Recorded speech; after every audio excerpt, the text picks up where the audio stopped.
Dimuliakan oleh Allah Subhanahu wa taala. Apa kabar antum semua? Mudah-mudahan dalam kesempatan pagi ini sehat selalu, panjang umur, dimudahkan segala urusan, dikuatkan iman dan Islamnya. Dan hari ini kita coba akan mendiskusikan satu tema trending topik pagi ini di Twitter yang ramai, 20.000 lebih tadi, tangkap Habib Bahar bin Smith begitu. Tapi bahasanya tidak ada Habibnya, tangkap Bahar bin Smith begitu. Kita sudah tahu lah kalau ada trending yang tidak menggunakan penghormatan habaib, itu bisa kita duga dari mana. Dan hari ini sebelum kita diskusi, saya kabarkan bahwa hari ini saya bersama Vice President PKAD. Ini beliau Maulana siapa namanya? Al-Munif ya. Dan di belakang juga ada Presiden PKAD, Cak Slamet Sugianto. Apa kabar, Cak Slamet, sehat? Alhamdulillah sehat. Ya, bagaimana kondisi hari ini? Udah baik kan? Alhamdulillah baik. Ya, kita baru saja melakukan safari dakwah, diskusi dari satu diskusi ke diskusi lainnya. Pertama, kita awali diskusi di Tulungagung, kemudian dilanjutkan ke Kediri, langsung ke Sumeneb, Pamekasan ya. Dan akhirnya berakhir di Jember. Dan ini dari Jember kita mau perjalanan lagi ke arah Surabaya. Jadi tadi saya mendapati ada trending topik di Twitter, tangkap Bahar bin Smith gitu, 20.000 lebih begitu tadi. Dan semalam juga sudah ramai di beberapa grup WhatsApp adanya laporan polisi yang diajukan terhadap dua nama. Yang pertama Egy Sujana dan yang kedua Bahar bin Smith begitu.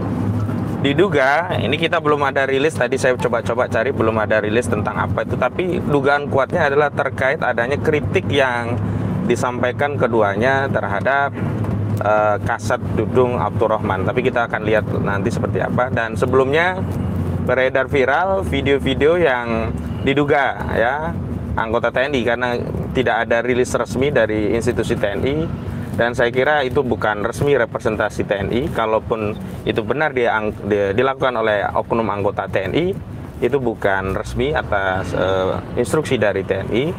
Ya, ini ada dua video orang berpakaian seragam TNI yang mengajukan ancaman kepada Bahar bin Smith, Habib Bahar bin Smith, sehubungan dengan adanya kritik-kritik yang disampaikan oleh Habib Bahar bin Smith terhadap Jenderal Dudung Abdurrahman selaku Kasat, yang memang beberapa waktu lalu berulang kali menuai kontroversi karena statement-statement dari sang Kasat ini ya. Statement yang masih kita ingat adalah bagaimana Kasat menyampaikan ketika ditanya berdoa dengan bahasa apa, bahwa Dudung Abdurrahman berdoa dengan bahasa Indonesia dan dengan alasan bahwa Tuhan kita bukan orang dari bangsa Arab begitu. Dan itu yang kemudian memicu kontroversi di tengah publik.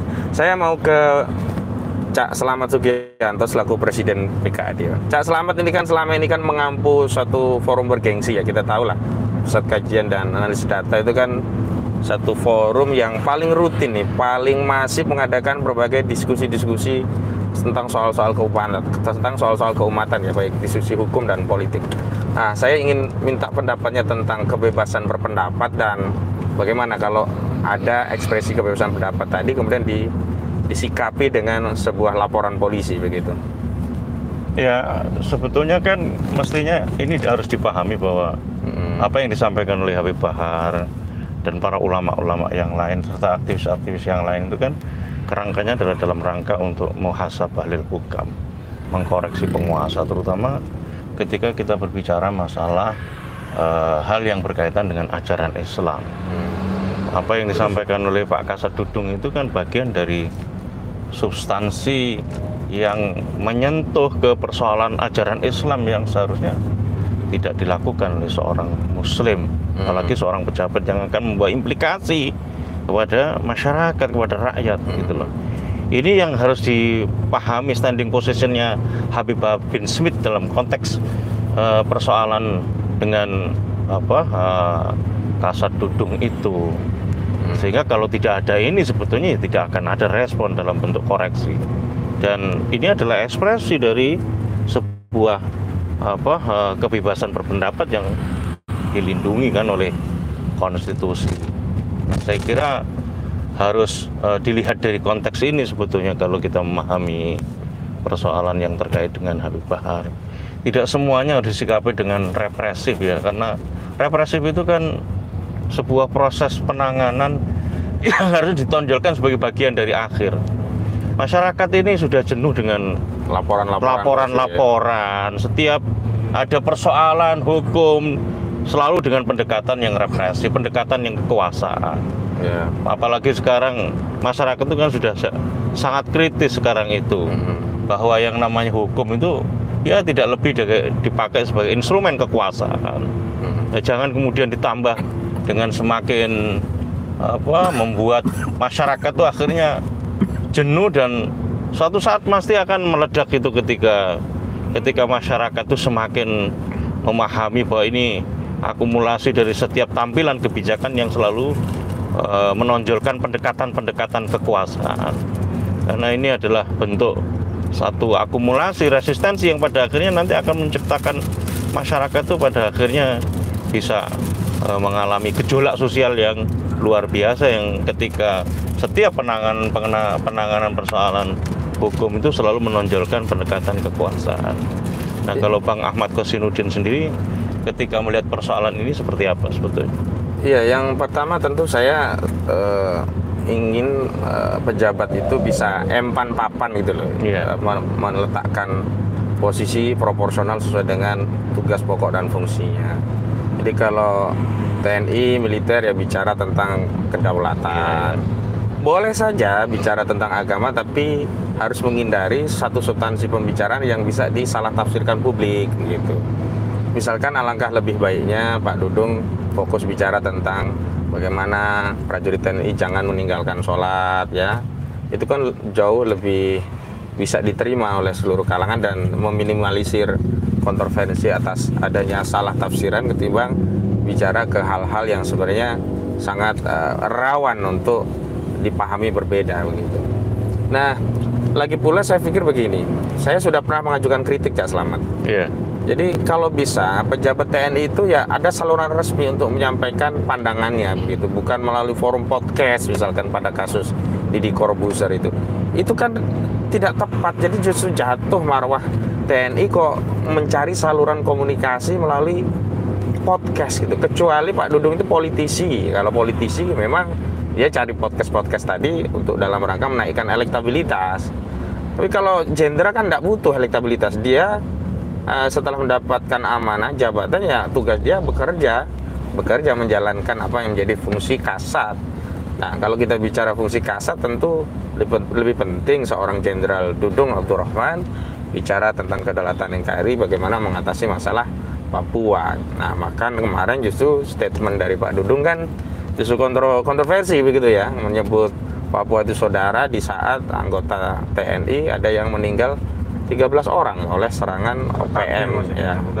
OPM ya. Nah, itu yang kemudian membuat masyarakat mengajukan kritik, ini kok begini. Nah, kritik yang disampaikan Habib Bahar itu memang dengan gayanya ya yang khas gitu, menyebut Dudung jenderal bodoh, nggak ngerti ya. Kalau kita kembalikan kepada substansi kritiknya memang benar nggak ngerti gitu loh, nggak ngerti substansi yang dibicarakan. Misalkan kalau bicara tentang Tuhan bukan dari bangsa Arab, itu kan menunjukkan ketidakpahaman seorang jenderal terhadap substansi pembahasan yang dia sampaikan kepada publik. Dan yang kedua yang penting ketika kita ingin menyampaikan sesuatu kan kita tidak hanya menakar pikiran kita, tapi juga menakar pikiran orang, apa yang akan dipahami orang terkait statement yang kita sampaikan. Dan itu yang kemudian tidak dipahami oleh Pak Dudung Abdurrahman, sehingga masyarakat ini tidak keliru jika kemudian timbul kontroversi terkait apa yang kemudian disampaikan oleh Pak Dudung Abdurrahman. Hanya memang sekarang, tadi saya setuju dengan Cak Slamet, kok perkara-perkara seperti ini kok ujung-ujungnya lapor-lapor polisi gitu loh. Nah, ini yang kemudian akan menguji institusi kepolisian.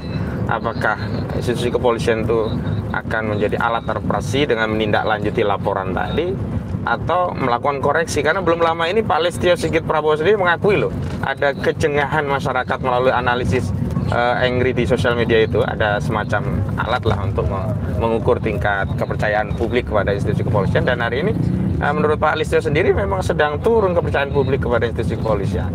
Bahkan ada kemarin di salah satu media online disebut ada terkesan jijik gitu dengan aparat, itu dengan kondisi-kondisi penegakan hukum yang terakhir terjadi di negeri ini. Dan kemarin juga ada video viral ibu-ibu yang mengomentari seorang bapak-bapak, ya kan, ada bapak-bapak menghentikan sepeda motor yang mengawal mengawal ambulan dengan dalih dengan mengeluarkan itu bukan kewenangan, tapi kemudian dibuat analogi kalau ada kebakaran itu kan kewenangan pemadam kebakaran. Kalau ada rakyat bantu madamin, masa nggak boleh gitu? Apa mau nunggu kebakaran itu habis gitu? Jadi itu analogi memang kritik institusi kepolisian itu juga akan menjadi tambahan catatan ya bagi institusi kepolisian kalau mau mengangkat masalah ini. Tapi saya kira terlalu sumir kalau persoalannya diangkat, dan memang pasal-pasalnya agak ngeri itu. Ada pasal 28 ayat 2 Undang-Undang ITE, ada pasal 14 Undang-Undang nomor 1 tahun 1996. Jadi kayaknya semua pasal mau dimasukkan ini Cak Selamat. Nah, Cak Selamat sendiri melihat fenomena lopar lapor karena pejabat dikritik itu bagaimana? Apakah memang layak seorang pejabat dikritik kemudian lopar lapor? Dan saya yakin yang lapor tentu bukan Pak Dudungnya itu sendiri, pasti orang lain gitu. Dan memang kita belum tahu rinci ya terkait apa laporan tadi, tapi kuat dugaan laporan tadi terkait kritikan-kritikan yang dilakukan oleh Habib Bahar bin Smith terhadap Dudung Abdurrahman, dan juga Bang Egy Sujana, karena Bang Egy juga pernah membuat konten di platform ininya YouTube-nya yang mengkritik Dudung Abdurrahman dan sempat viral itu. Begitu.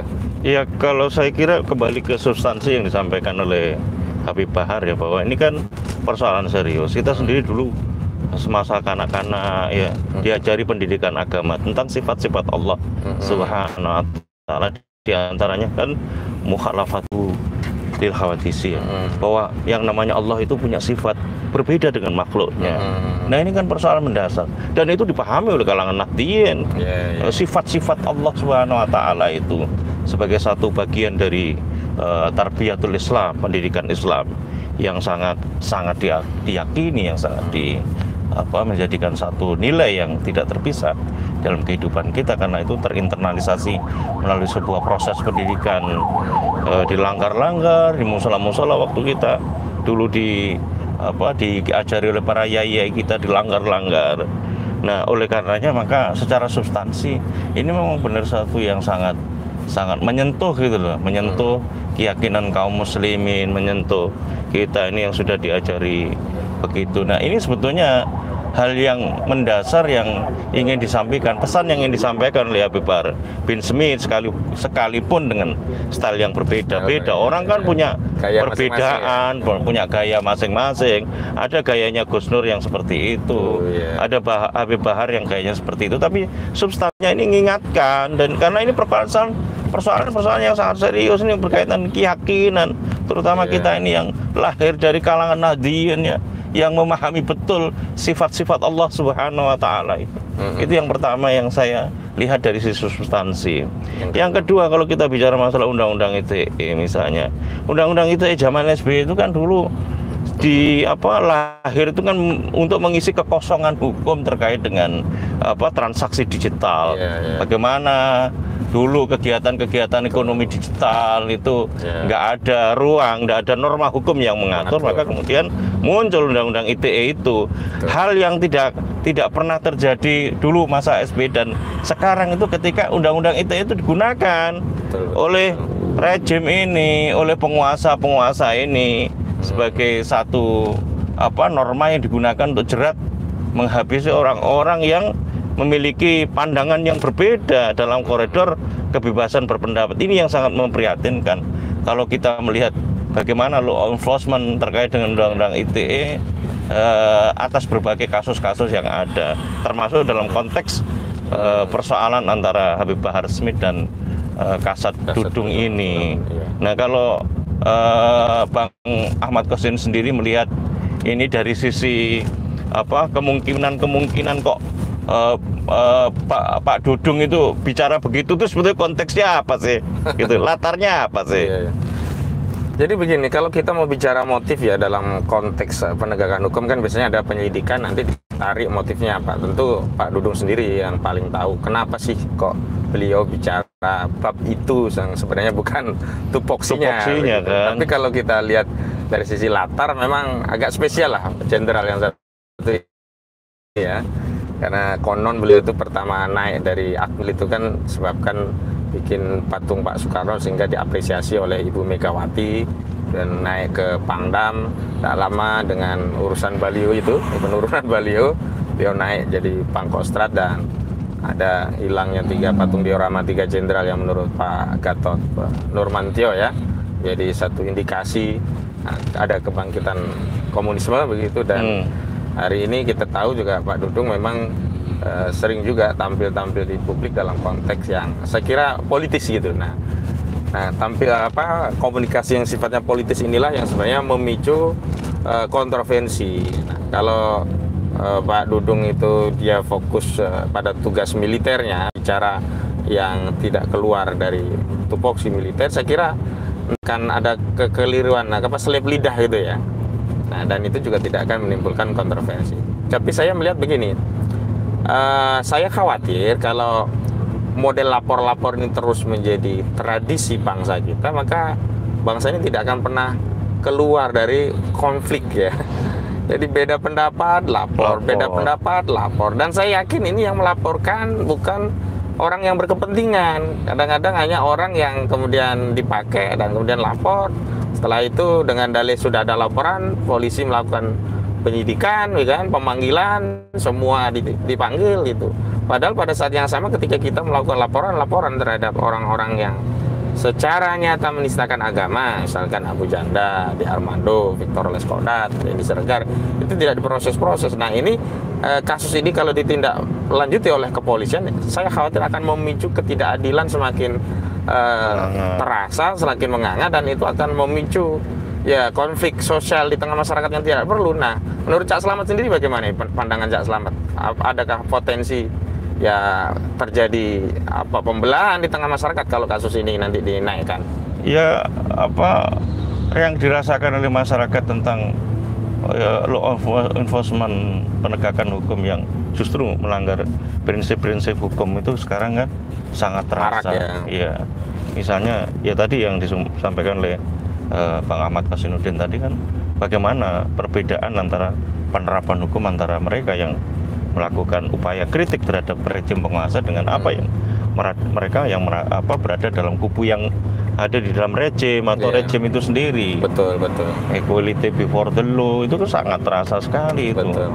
Banyaknya masyarakat yang sudah menangkap prinsip pelanggaran terhadap prinsip hukum oleh para pengambil kebijakan, oleh para penguasa itu sendiri sangat dirasakan. Dan ini kalau terus terakumulasi, saya kira kita bisa sangat memahami ya dalam sebuah teori akumulasi sosial itu, perubahan sosial itu pasti akan terjadi sebuah ledakan sosial karena ada saluran yang tidak macet gitu ya. Iya, saluran macet karena rasa keadilan itu sudah benar-benar dirasakan oleh masyarakat. Nah, ketika saluran keadilan itu tidak terasa dan tidak menemui keran penyalurannya, pasti akan ada saluran-saluran yang lain. Ini justru yang harusnya dipikirkan sebagai satu mekanisme yang justru arif gitu loh. Arif. Betul. Kira-kira langkah apa yang tepat gitu loh. Tidak semuanya harus dengan ujungnya itu polisian.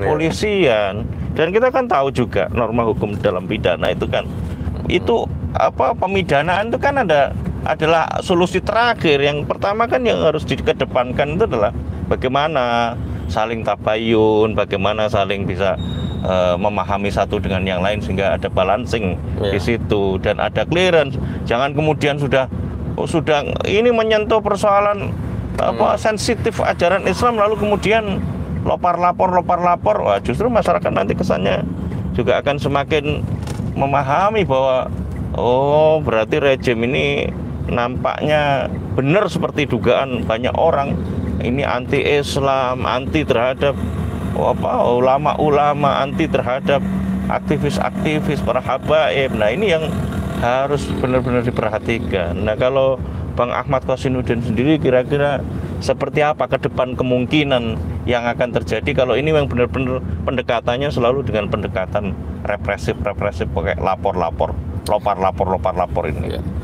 Ini tentu akan menjadi ujian aparat kepolisian ya, Cak Slamet, karena sebelumnya juga sudah ada semacam perkap atau edaran ya, surat edaran Kapolri yang meminta agar setiap laporan yang terkait ITE itu tidak langsung ditindaklanjuti begitu ya.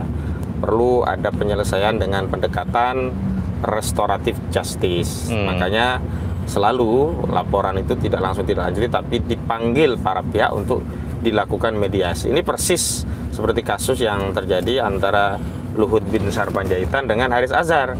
Saat Luhut Binsar Panjaitan melaporkan Haris Azhar itu kan tidak langsung diproses pemanggilan, tapi diundang untuk melakukan klarifikasi, dan bahkan Polda Metro Jaya selaku penyidik memediasi di antara keduanya. Walaupun akhirnya keduanya tidak sempat bermediasi ya, karena tidak ada waktu, tidak cocok. Satu datang, yang lainnya nggak datang. Haris Azhar datang, Luhut tidak datang. Luhut datang, Haris ada uzur. Nah, sehingga sampai hari ini kasus itu juga macet di jalan di tempat begitu. Nah, saya kira ini juga akan berlaku pada kasus yang dilaporkan, dan ini kan ada dua loh yang terlapor itu, Bang Egy Sujana dan Habib Bahar Smith. Cak Slamet, saya tahu dua-duanya. Saya ini Habib Bahar itu saya 3 kali saya mengunjungi Habib Bahar, 2 kali di Rutan Kerajek, 1 kali di rutan yang Sindur, Gunung Sindur. Dan ini orang alim, dia ngerti alim. Memang gaya bahasa seorang Habib Bahar memang demikian, tapi pemahaman agamanya tinggi, alim. Dia punya pondok pesantren begitu. Kan kita ketahui ada orang-orang umum yang ujarannya itu tidak mendalam itu. Kalau Habib Bahar itu saya pahami mendalam, orang alim ini. Jadi dia ketika mengeluarkan statement itu tidak mungkin tidak ada dasarnya gitu. Apalagi ini berkaitan dengan sesuatu yang sudah menjadi dalam tanda petik ya makanan dia kan. Iya, betul. Kan akidah syariah itu kan makanan ulama gitu. Beda jauh lah dengan Pak Dudung yang memang dia tidak dididik untuk memahami agama secara mendetail gitu loh. Dia dididik untuk memahami bagaimana menjaga kedaulatan bangsa dan negara dari ancaman asing ya. Nah, itu yang semestinya harus dilakukan. Dan kedua, Bang Egy juga saya tahu dong, beliau itu kan ketua TPUA. Belum lama kan saya sama Bang Egy kan menggugat Presiden Jokowi dan DPR RI jadi kita biasa melakukan kritik-kritik begitu. Jadi sangat terlalu berani lah menurut saya kalau institusi kepolisian menindaklanjuti laporan ini, apalagi di tengah tingkat kepercayaan publik kepada institusi kepolisian itu sangat menurun gitu. Nah, tentu ini tidak akan diambil ya. Menurut saya ya, Pak Listio Sigit Prabowo tidak akan mengambil risiko tinggi untuk mengorbankan reputasi dan kepercayaan publik kepada institusi kepolisian hanya untuk menindaklanjuti laporan. Dan saya tidak tahu ya laporan dari siapa karena dihapus itu. Ya, laporan polisinya beredar tapi nama pelapornya dihapus. Cuman asalnya dari Serang atau dari mana begitu.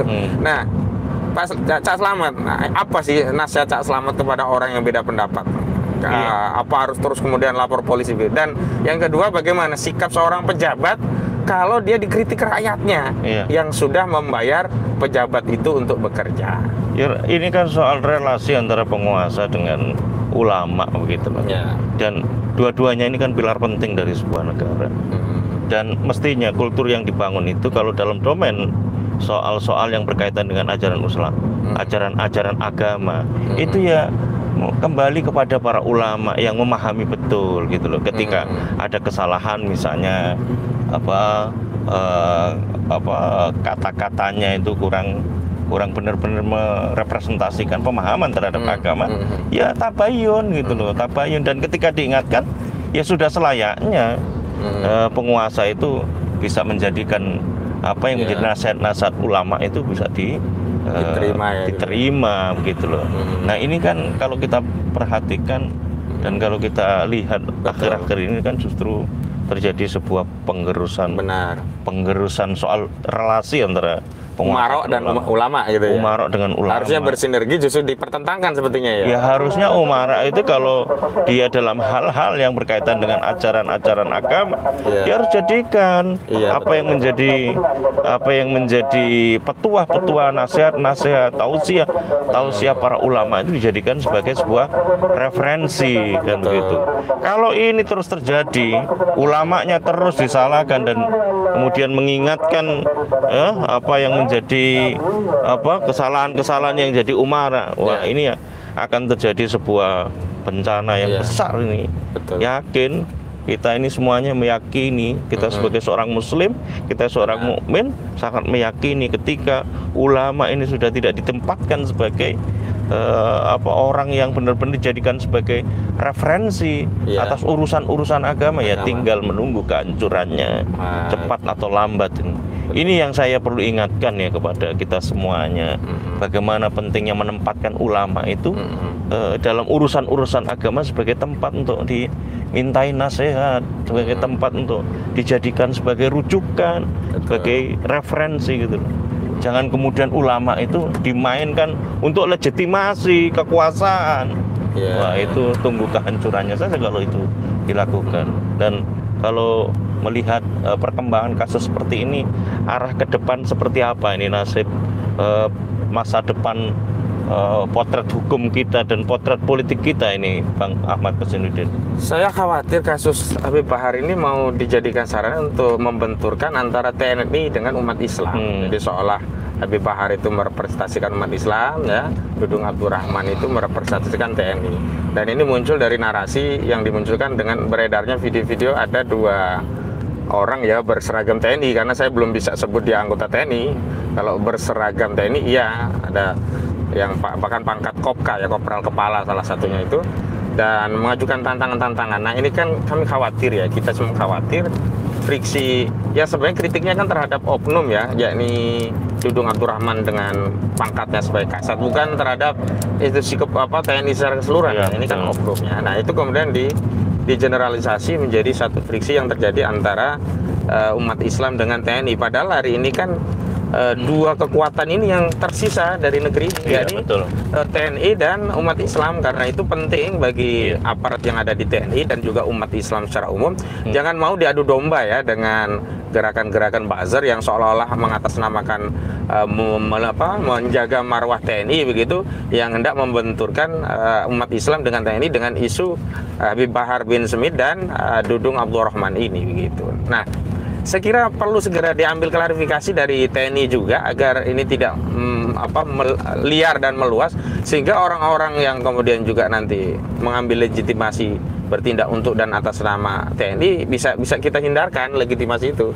Misalkan klarifikasi TNI bahwa tidak ada hal yang perlu dipersoalkan karena institusi TNI tidak perlu menindaklanjuti apa-apa yang Cak Selamat katakan sebagai bagian dari nasihat seorang ulama kepada Umarok tadi, dan justru perlu ini didorong adanya pertemuan para ulama dan Umarok, dalam hal ini petinggi TNI dan ulama, untuk menetralisir. Saya khawatir nanti buzzer-buzzer ini yang memanfaatkan suasana keruh ini untuk memecah belah anak bangsa kita gitu. Di tengah-tengah kita hari ini sedang mengalami 2 ancaman krusial nih, Cak Selamat. Ancaman krusial kita itu kan ada 2. Yang di laut itu ada di Kepulauan Natuna, dan di darat itu ada di OPM. Nah, kalau pandangan Cak Selamat tentang ancaman Cina di Kepulauan Natuna Utara itu bagaimana seharusnya kita bersikap, baik umat Islam dan juga TNI ya?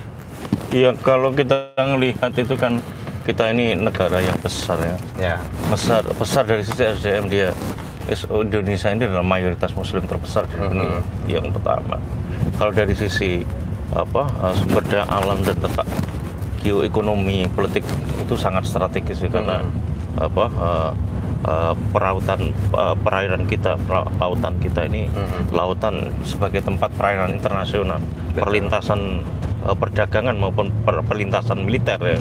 Kalau kita bicara masalah Laut Natuna Utara misalnya.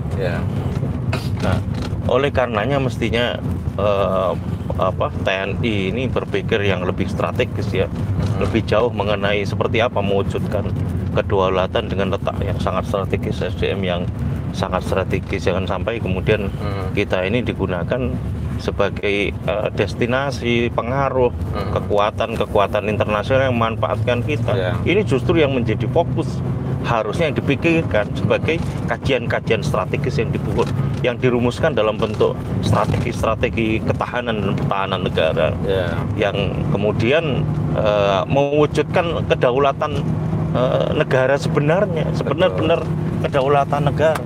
Jangan kemudian kita ini punya TNI justru disibukkan oleh masyarakat yang harusnya diayomi. Betul, saya sepakat itu dengan yang disampaikan oleh Bang Ahmad Kossirudin. Kita sangat mewaspadai. Ini karena bagian dari proxy war, bagaimana mengoyak-ngoyak mengadu domba Indonesia ini sebagai sebuah negara mayoritas muslim terbesar dengan kekayaan alam yang luar biasa. PR mengenai upaya untuk mengadu domba antar elemen umat Islam sendiri atau dengan TNI itu mengingatkan kita bagaimana dulu PKI itu sebagai sebuah representasi dari sebuah partai politik yang punya sejarah kelam menumpahkan darah kaum muslimin, darah syuhada, menumpahkan darahnya para tentara-tentara. Ini yang harus menjadi satu peringatan kita ya. Bagaimana pentingnya untuk lebih fokus ke luar dari ancaman-ancaman yang sekarang ini menggelayuti negeri ini, dari ancaman-ancaman yang pada akhirnya Indonesia ini akhirnya terus dalam kondisi diposisikan sebagai negara yang hanya dipakai sebagai objek penjajahan. Saya kira itu yang penting untuk dipikir, jangan kemudian kita ini malah disibukkan oleh sesuatu yang tidak penting ya. Yang itu sebetulnya adalah bagian dari upaya untuk melemahkan kondisi internal kita.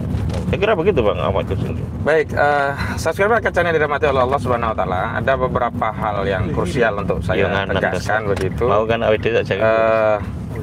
Yang pertama bahwa TNI dan umat Islam itu adalah komponen utama ya pertahanan dari negara. Jadi jangan sampai isu Habib Bahar bin Smith ini dikapitalisasi oleh asing dan aseng dan juga orang-orang yang tidak mau negeri ini menjadi negara yang kuat, sehingga kita justru sibuk ya bertengkar sendiri begitu. Itu yang pertama. Yang kedua, saya kira institusi kepolisian harus arif dan bijak untuk menindaklanjuti laporan, dan dalam kesempatan ini justru kami juga bertanya-tanya, mempersoalkan kenapa kalau laporan-laporan dari umat Islam tidak segera untuk ditindaklanjuti. Karena itu untuk mengkompensasi laporan-laporan yang selama ini juga tidak ditindaklanjuti, lebih baik laporan-laporan yang seperti ini yang memicu kontroversi, yang akan berpotensi untuk memecah belah anak bangsa, lebih baik dikesampingkan lah, tidak perlu ditindaklanjuti begitu. Dan yang paling penting saya kira kita harus merumuskan bagaimana mempersatukan bangsa ini, narasi apa yang bisa menyatukan bangsa ini dan menyelamatkan negeri ini dari keterpurukan. Kita tahu problem utama bangsa ini memang kita dijajah gitu, dijajah dengan ideologi kapitalisme, sehingga kita tidak sempat untuk bagaimana membangun bangsa ini jauh ke depan dengan visi kita, tapi kita dicekoi visi bangsa lain. Kita hanya diminta untuk menjalankan pikiran orang lain, pikiran para penjajah. Ekonomi kita ekonomi kapitalis, sistemnya politik liberal, semua kemudian sistem ini dikuasai oleh korporat global. Nah, jadi kita seperti menjadi kuli di negeri sendiri. Ini yang paling penting untuk kita sadari, bahwa kita memang sudah bersyukur founding father kita telah mampu memerdekakan bangsa ini dari penjajahan Belanda. Maka kita memiliki tugas dan tanggung jawab untuk apa?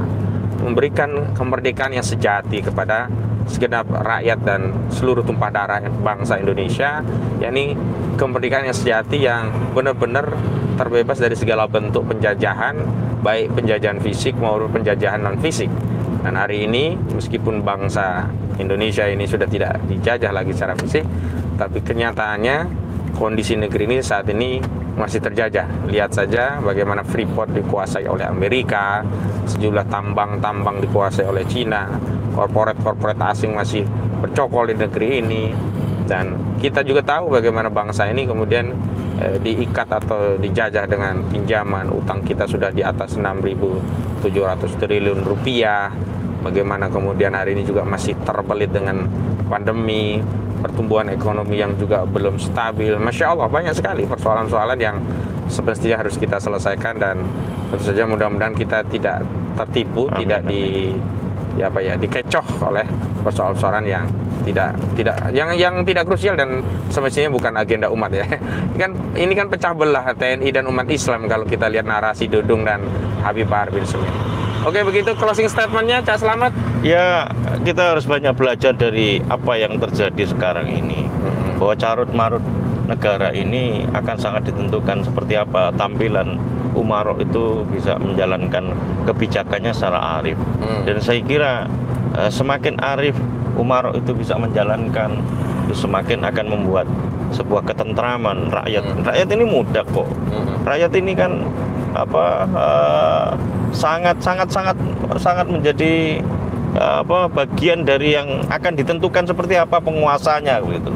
Tapi kalau penguasanya itu kemudian tidak menampilkan diri sebagai seorang yang memang benar-benar memberikan keteduhan, pelayanan yang baik, kemudian benar-benar bertanggung jawab atas negeri ini seperti apa dikelola, maka ya pasti akan terjadi berbagai penyimpangan-penyimpangan, dan rakyat sekarang itu menunggu seperti apa penguasa ini benar-benar tulus bisa menyelesaikan persoalan urusan rakyatnya ini. Saya kira begitu Bang Ahmad sendiri. Baik, demikian pemirsa, kami report dari perjalanan Jember menuju Surabaya melalui setelah melewati rangkaian perjuangan membela Habib Rizik Syihab, Ustadz Ahmad Zain An-Najah, Ustadz Anung Al-Hamad, Ustadz Ahmad Zain An-Najah, Ustadz Farid Ahmad Uqbah, dan Bang Munarman, yang memang kita keliling di beberapa kota di Jawa Timur untuk mengadvokasi, memberikan dukungan opini dan politik kepada beliau-beliau ini agar bisa dibebaskan. Juga menuntut agar peristiwa pembantaian kilometer 50 bisa diusut ulang, dan semua yang terlibat dalam pembantaian keji itu diproses. Tidak boleh ada pembunuh yang berkeliaran bebas di negeri ini. Itu ya, kehilangan sinyal. Bila taufiq wal hidayah wal afu minkum. Wassalamualaikum warahmatullahi wabarakatuh.